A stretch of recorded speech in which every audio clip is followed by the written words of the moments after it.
വെച്ചാൽ ഈ സഹോദരിയുടെ ഒരു മാനസികാവസ്ഥ നമ്മൾ പരിശോധിക്കണം എന്ന് പറഞ്ഞാൽ അവരെത്ര സമാധാനത്തിലാണ് ജീവിക്കുന്നത്, ഭർത്താവുമായുള്ള ബന്ധം എങ്ങനെയാണ്, അവർക്ക് എന്തെങ്കിലും വേറെന്തെങ്കിലും പ്രയാസങ്ങളുണ്ടോ ബുദ്ധിമുട്ടുകളുണ്ടോ എന്ന് നമ്മൾ പരിശോധിക്കണം.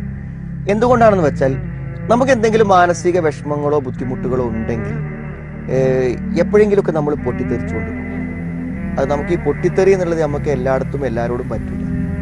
അപ്പോൾ നമ്മുടെ കയ്യിൽ ഒതുങ്ങുന്ന ഏക ആളുകൾ ആരാണ്? മക്കൾ മാത്രം. ഇവരാരോടാ പ്രതികരിക്കുക? അമ്മായിനോട് പ്രതികരിക്കാൻ പറ്റും, ഭർത്താവിനോട് പ്രതികരിക്കാൻ പറ്റും, ആരോട് പ്രതികരിക്കാം? അപ്പം എന്ത് ചെയ്യും? സ്വാഭാവികമായും ഉള്ളിൽ ഒതുക്കി വെക്കുന്ന ഈ ഒരു വിഷമം എന്ത് ചെയ്യും? അത് പെട്ടെന്ന് പൊട്ടിത്തെറിക്കും.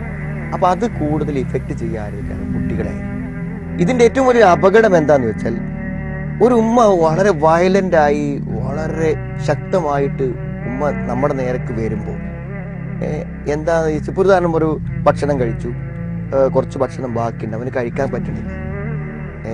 അപ്പോ അത് അവൻ വിളമ്പെടുത്തതല്ല, ഉമ്മ അവന് കൊടുത്ത ഭക്ഷണമാണ്.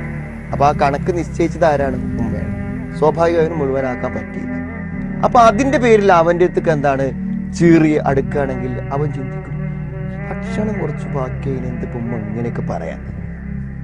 നമ്മൾ വല്ല കഞ്ചാവ് അടിച്ചിട്ടോ അല്ലെങ്കിൽ വല്ല കൊലപാതകം ചെയ്തിട്ടൊക്കെ ചെയ്യണ പോലുള്ള ഒരു റിയാക്ഷൻ വരുമ്പോൾ ഈ കുട്ടിക്ക് ഇത് മനസ്സിലാവില്ല. നമ്മളിത് പ്രതികരിക്കണം എന്തുകൊണ്ടാണ്? നമ്മുടെ ചില മാനസികാവസ്ഥ കൊണ്ടാണ് ഈ പൊട്ടിത്തെറി. ഇവിടെ ഈ കുട്ടി ആകെ തകരും.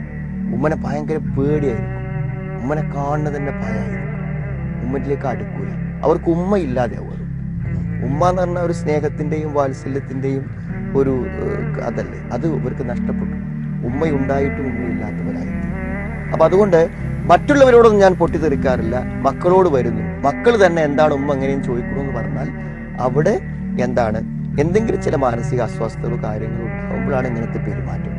അല്ലെങ്കിൽ മറ്റുള്ളവരോട് പെരുമാറുന്നത് പോലെ തന്നെ അതിനേക്കാളും നന്നായി കുട്ടികളോട് പെരുമാറാൻ കഴിയേണ്ടതാണെന്നാണ് ഞാൻ മനസ്സിലാക്കുന്നത്.